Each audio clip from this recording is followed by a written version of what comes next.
Au nom du Père et du Fils et du Saint-Esprit. Amen. Grande joie d'être là avec vous en ce troisième dimanche de temps de l'Avent. Bientôt, ça va être Noël. Et en ce dimanche, la première lecture, c'est du livre des Sophonie, chapitre 3, à partir du verset 14. Pousse des cris de joie, fille de Sion, une clameur d'allégresse, Israël. Réjouis-toi, triomphe de tout ton cœur, fille de Jérusalem. Le Seigneur a levé la sentence qui pesait sur toi. Il a détourné ton ennemi. Le Seigneur est roi d'Israël au milieu de toi. Tu n'as plus de malheur à craindre. Ce jour-là, on dira à Jérusalem, sois sans crainte, Sion, que tes mains ne défaillent pas. Le Seigneur ton Dieu est au milieu de toi, héros sauveur. Il exultera pour toi de joie. Il tressaillira dans son amour. Il dansera pour toi avec des cris de joie. Les affligés loin de la fête, je les rassemble. Les affligés loin de la fête, je les rassemble. Le Seigneur ne veut pas que personne soit hors de sa joie. Ici, nous célébrons les dimanches de la joie. D'accord? Le troisième dimanche, l'Avent, c'est le dimanche de la joie. Pourquoi? Parce qu'on est déjà proche, on regarde déjà au loin que Jésus va arriver. Noël est tout près. Et c'est très beau parce que l'Église, elle a une très belle pédagogie pour que nos cœurs puissent vraiment, dans cette joie, ce n'est pas seulement une joie parce qu'on est heureux, on est joyeux parce que la source de la joie, c'est Dieu. On veut se réjouir en Dieu. On veut se réjouir dans l'œuvre que Dieu accomplit dans notre vie. Quand nous faisons un petit pas de conversion, le ciel se réjouit et nous aussi. Il a une grande joie. Pour quelqu'un qui fait un effort de conversion, il a une grande joie. Et le Seigneur aujourd'hui, ici, il nous parle de la joie du peuple d'Israël, pousse des cris de joie, fille de Sion, c'est Israël, une clameur d'allégresse, Israël. Réjouis-toi, triomphe de tout ton cœur. Et pourquoi cette joie? Parce que le Seigneur a levé la sentence qui pesait sur toi. Il a détourné ton ennemi. Le Seigneur est roi d'Israël au milieu de toi. Tu n'as plus de malheur à craindre. Et ce sont les raisons de la joie. Ce sont les actions de Dieu en nous. Mais Dieu aussi, il est dans la joie avec nous. Dieu, il se réjouit aussi avec nous. Et encore, la parole de Dieu nous dit, ce jour-là, on dira à Jérusalem, Sion, Israël, Jérusalem sont des synonymes pour parler du peuple d'Israël, du peuple juif, du peuple élu. Et ici, le Seigneur dit, sois sans crainte, Sion, que tes mains ne défaillent pas. Sois sans crainte, n'aie pas peur, sois dans la joie, sois dans la joie. Ne crains pas, ne crains pas, que tes mains ne défaillent pas. Voilà. Trois choses. Joie, de ne pas craindre et que tes mains ne défaillent pas. Ça veut dire, garde le courage. Sois fort, prends courage. Pourquoi tout ça? Car le Seigneur est au milieu de toi. Le Seigneur a enlevé la sentence, il a détourné l'ennemi, il est roi au milieu de toi, mais le Seigneur, il est au milieu de toi. Ici, cette phrase, le Seigneur est roi au milieu de toi, le Seigneur est ton Dieu au milieu de toi. Le Seigneur au milieu. Au milieu, ça veut dire au-dedans de moi, au centre de ma vie. Le Seigneur, il est au centre de ma vie. Et c'est Dieu, il est au centre de notre vie. Toutes les choses circulent bien, tout tourne bien, parce que le Seigneur est au centre. Il met de l'ordre. Et ici, il nous dit, il exultera pour toi de joie. Il tressaillera dans son amour. Il dansera pour toi avec des cris de joie. Et Dieu aussi, il est dans la joie avec nous. C'est magnifique d'imaginer le peuple d'Israël, Dieu en milieu d'eux, Dieu là au centre, le peuple autour, et qui danse, et qui danse. Ça, c'est une image du ciel. C'est déjà le ciel. C'est cette joie du ciel que Dieu veut nous donner en ce dimanche. Maintenant, le psaume.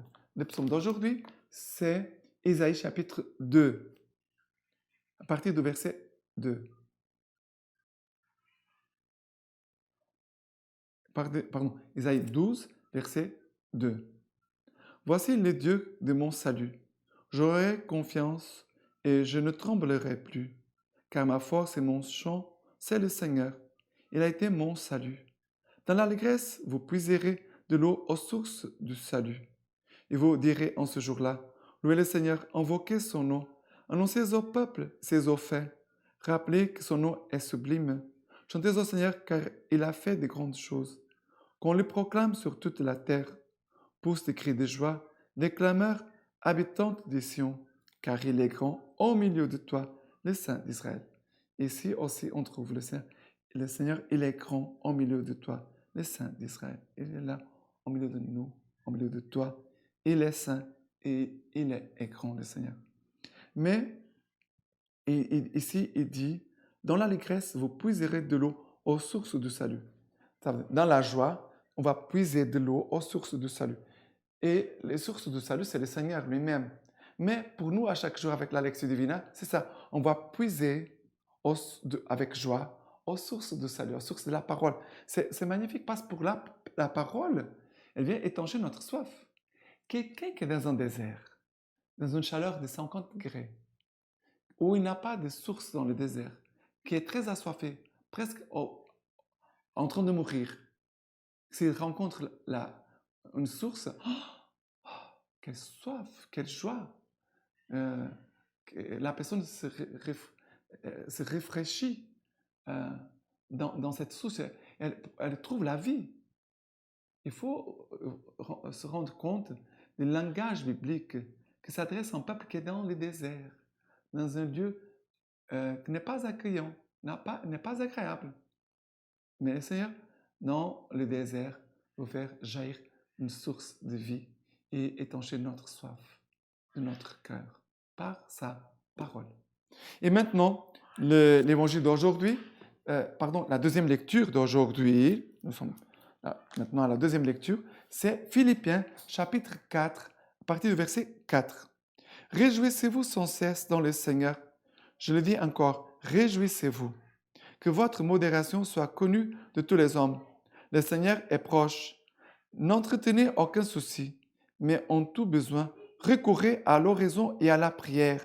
Pénétrez d'actions de grâce pour présenter vos requêtes à Dieu. Alors, la paix de Dieu, qui surpasse toute intelligence, prendra sur sa garde vos cœurs et vos pensées dans le Christ Jésus. Alors, ici, le Seigneur nous invite aussi à la joie. Réjouissez-vous sans cesse, sans cesse dans le Seigneur. Je vous dis, réjouissez-vous. Ça veut dire que le Seigneur nous dit ici qu'on doit se réjouir tout le temps. On doit trouver une joie tout le temps. Réjouissez-vous sans cesse dans le Seigneur. Mais dans le Seigneur, non pas dans les boissons, non pas dans les drogues, non pas dans les sexes, non pas dans les péchés, non pas dans la nourriture. Non, réjouissez-vous sans cesse dans le Seigneur. Je le dis encore, réjouissez-vous. Que votre modération soit connue de tous les hommes. Que votre modération soit connue de tous les hommes. Le Seigneur ici nous dit, modération, c'est l'équilibre. C'est ça la modération. Ça veut dire, je ne mange ni trop, ni rien. Je mange seulement ce qu'il faut pour vraiment avoir de la santé, de la vie, de la force, pour travailler et servir le Seigneur. Et après, il va dire, regardez, c'est ce que le Seigneur dit. Il parle de joie, joie. Mais cette joie qui vient du Seigneur, après il nous dit, que votre modération soit connue de tous les hommes. Donnez un bon témoignage de modération. Après il dit, n'entretenez aucun souci, ne pas garder de soucis, mais en tout besoin, recourez à l'oraison et à la prière. Pénétrer d'action de grâce, ça veut dire, on doit aller prier, présenter nos demandes au Seigneur dans l'action de grâce. Dans l'action de grâce. Le Seigneur nous dit, par l'action de grâce. Pénétrer d'action de grâce, ça veut dire, tu vas demander au Seigneur déjà en disant merci. Tu remercies déjà le Seigneur pour ce que le Seigneur va faire. Et après, il dit, alors la paix de Dieu, qui surpasse toute intelligence, prendra sous sa garde vos cœurs et vos pensées. Alors, sont faits comme ça. On n'entretient pas de soucis. On présente nos besoins à Dieu dans la prière et aussi dans l'action de grâce, en disant déjà merci au Seigneur. Alors, le Seigneur dit, alors la paix du Seigneur, qui surpasse surpasse votre intelligence, prendra sous sa garde vos cœurs et vos pensées dans le Christ Jésus.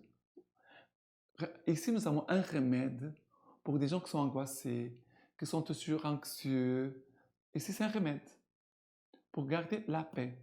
Quelqu'un qui n'a pas la paix, fais comme ça et tu garderas la paix. Tu veux avoir la joie, fais comme ça. Tu garderas toujours la paix dans ton cœur. Voilà, la parole de Dieu, c'est un remède. Elle nous enseigne comment vivre dans la joie et dans la paix tout le temps. Regardez comme c'est simple. C'est simple.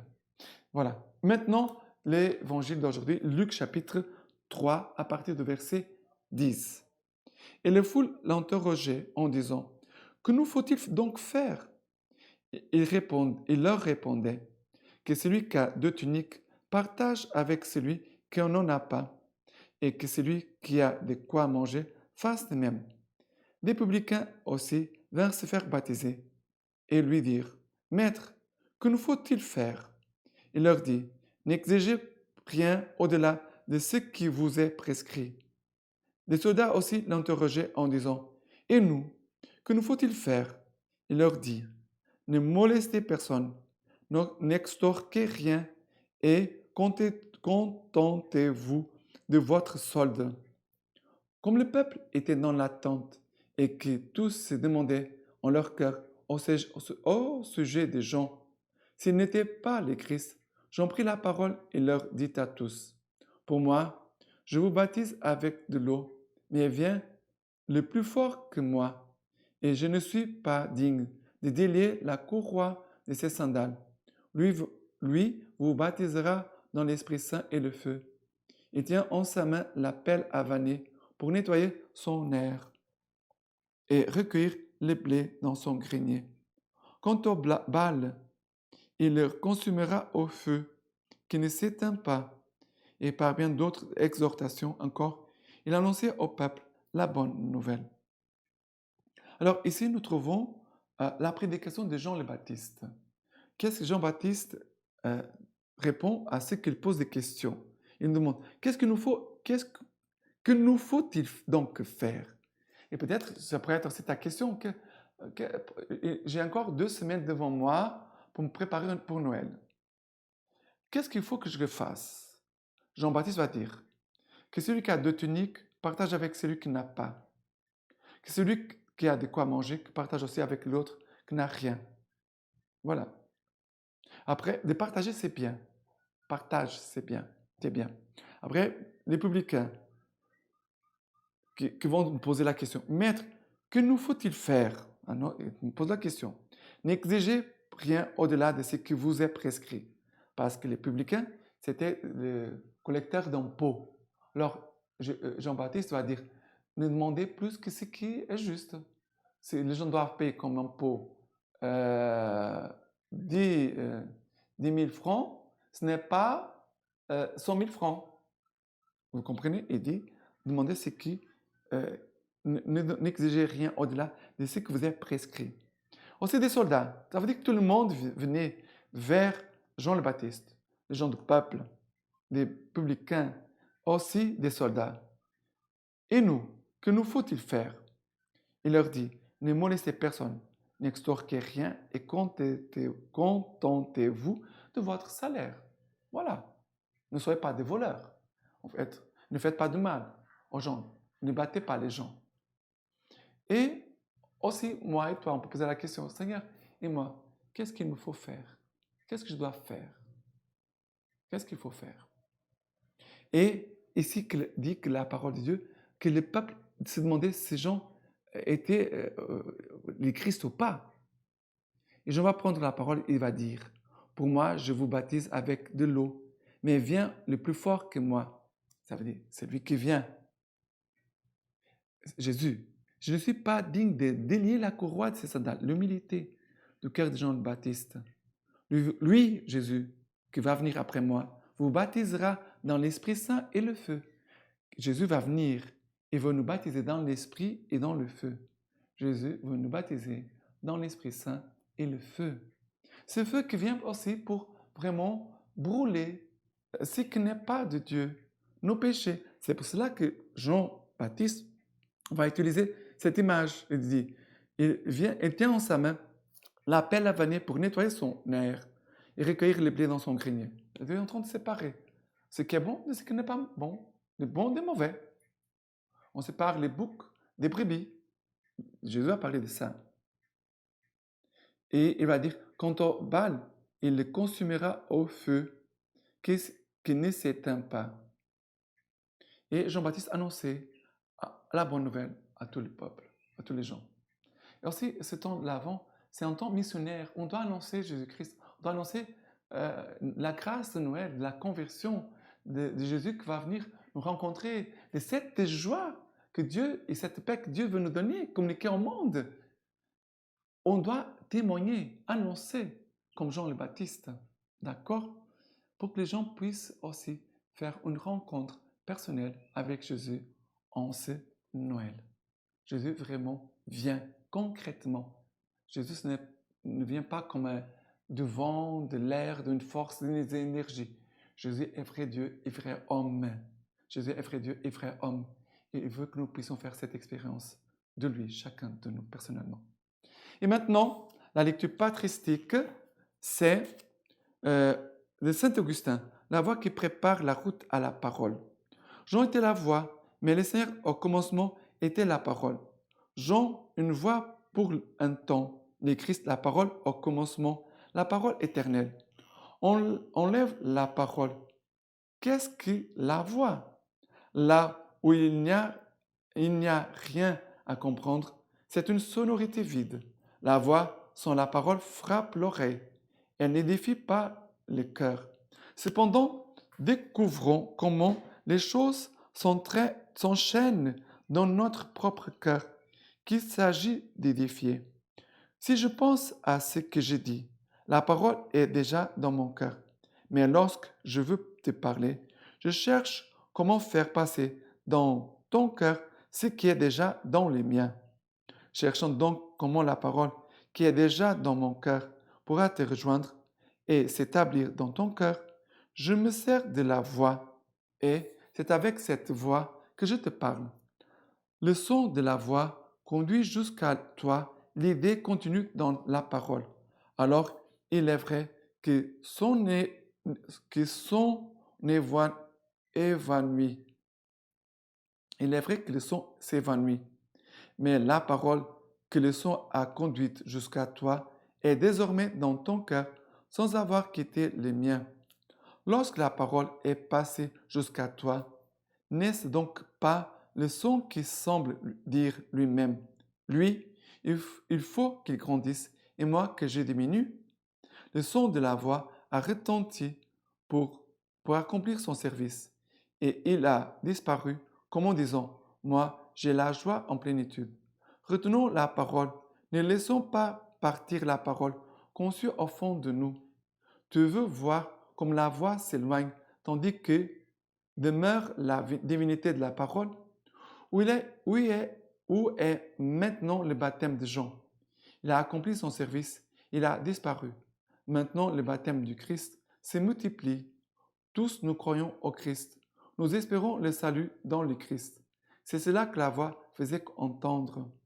Il est difficile de distinguer la parole de la voix.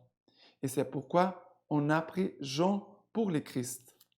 On a pris la voix pour la parole, mais la voix s'est fait connaître afin de ne pas faire obstacle à la parole. Je ne suis pas le Messie, ni l'Élie, ni le prophète. On lui réplique, qui es-tu donc? Il répondit, je suis la voix qui crie à travers le désert. Préparez la route pour le Seigneur. La voix qui crie à travers le désert, c'est la voix qui rompt le silence. Préparer la route pour le Seigneur, cela revient à dire, moi je retentis pour faire entrer le Seigneur dans le cœur, mais il ne daignera pas à venir si vous ne préparez pas la route. Que signifie préparer la route, sinon prier comme il faut? Que signifie préparer la route, sinon ayez humble pensée? Jean vous donne un exemple d'humilité. On le prend pour le Messie.